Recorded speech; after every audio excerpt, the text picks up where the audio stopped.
Hello friends, recently I made a different kind of portrait that is converting an old black and white photo to a colored one. So in this video I just tried to show you a walkthrough of how I made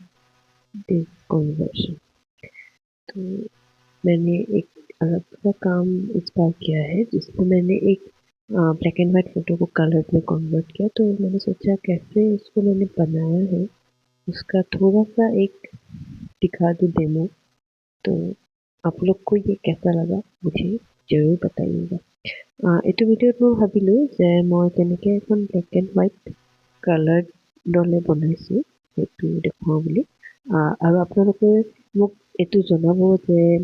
এই যিটো ডিফাৰেঞ্চটো আহিলে যে এখন পুৰণা photo যিটো মই coloured কৰি বনালোঁ এইটো আপোনালোকৰ কেনেকুৱা লাগিলে আৰু আপোনালোকেও যদি এনেকুৱা ইউনিক ফটো বনোৱাব বিচাৰে তেতিয়া আপোনালোকে মোক DM কৰিব পাৰে। Thank you so much for watching this video.